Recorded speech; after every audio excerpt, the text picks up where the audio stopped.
This is a 1995 Daihatsu HiJet in the Climber trim. Just picked it up from the port, fresh off the boat. Climber, so that indicates selectable four-wheel drive, low range. And the coolest part, locking rear differential. The other switch down there is for the cargo light. So pretty well optioned truck. Basically has every option, I believe, except for air conditioning. It's also got this overhead storage container. You can put your wallet or papers or whatever, which not all of them have. 5-speed. So when you pop it in low, automatically goes into four-wheel. And then when you're in high, you can hit that button for four-wheel. And then when you're in low, you can use the diff lock.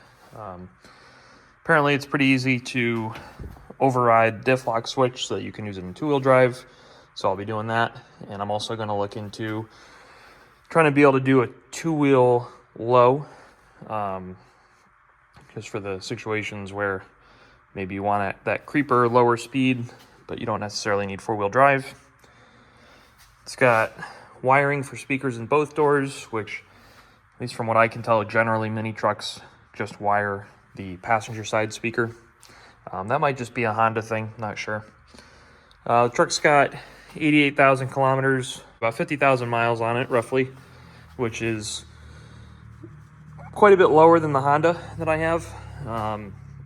Earlier this year, I picked up a 97 Acti, which never really made any videos with that. I still have it. It'll be for sale here shortly because I'm going to be keeping this one, selling the Honda. I already put adapters and spacers on it. So these are 14-inch Mazda wheels that are 4x100. The tire size, I think, is 185/60/14. Daihatsus are 4-on-110, which is pretty common in the power sports world, but a little bit less common in the automotive side. So wheel options are a little bit more limited. In terms of things I'm going to do to it, from a repair standpoint,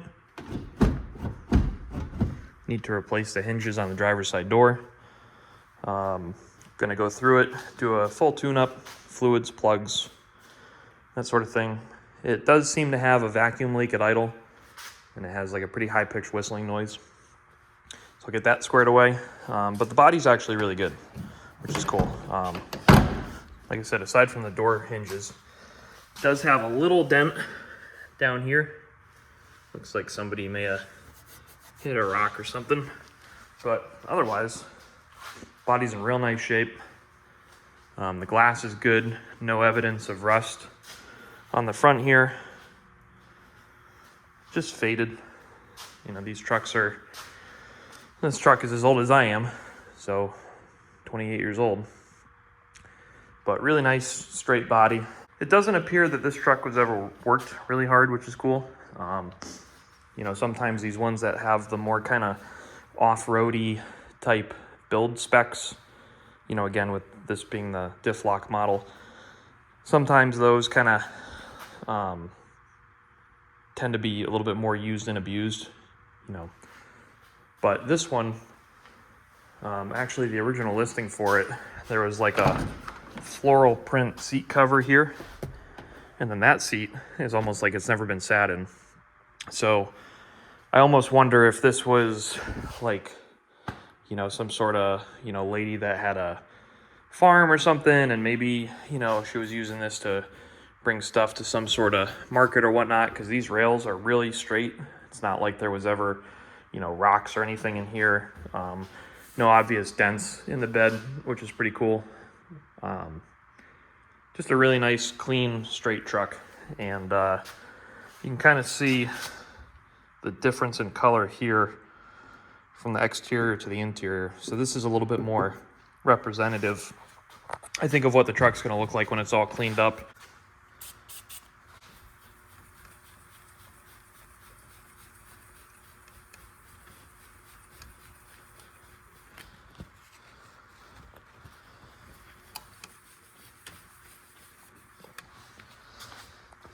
So just with that, you know, without any proper compound or anything, you can see this thing's probably going to clean up really good.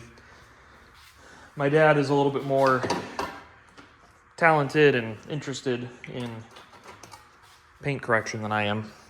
So I'll probably see if I can get him to buff on it.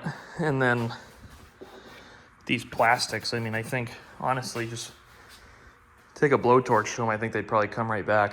But this truck, I think, is going to be a keeper for a bit.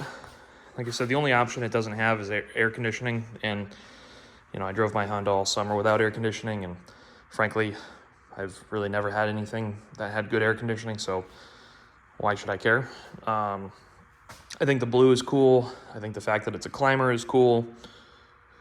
Seems to run really, really well. Like I said, the only issue I can detect with it right now is the vacuum leak. So today I'm going to go through and change the oil. I got some spark plugs coming for it. And I picked up some carb cleaner, so I'm going to spray around and see if I can identify where that vacuum leak's coming from.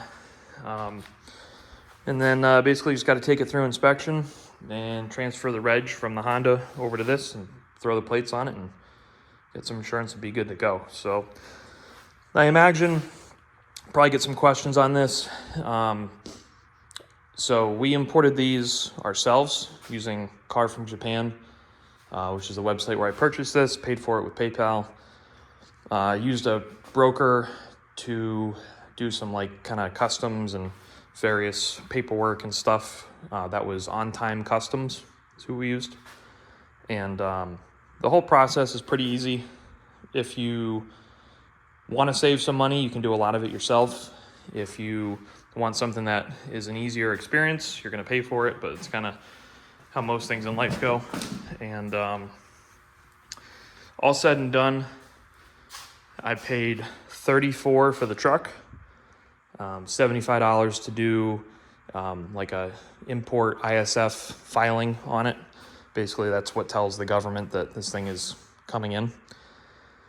And then it was $700 for the broker, which a lot of that was import duties. Under certain circumstances, these trucks are taxed at 25%, so that's a good chunk of change right there. And then probably about $150 in various port fees to get the truck released. So I guess all said and done, I'm probably into it for around $4,500. From here to the port of New York, which is actually in Newark, New Jersey, is about a 2.5 hour ride. And door to door, it's the better part of a morning. It's really better part of a day. We leave pretty early to get these. So point is that you can buy one that's already over here for like $6,000 and somebody else already did all the work for you, and you can sit in it and test drive it and make sure that you like it. Or for $4,500, you can roll the dice on one that you can only see pictures of, and you can do the legwork and everything else. So like I said, I'm sure I'll get questions about it. You know, there's tons of these trucks now over here. There's tons of guys that are bringing them over, so there's a pretty big wealth of knowledge for the steps required to do everything. But I didn't really ever post too much about the Honda, and maybe before I sell it, I'll do a quick video on it. But I think you'll be seeing more of this in future videos. Like I said, got some plans to probably do like a lift kit, at least in the front, to kind of level it out a little bit. And you know, we'll clean up the paint, it'll get tinted, and should be a fun little truck. Looking forward to it. So there you go. We'll see you in the next one.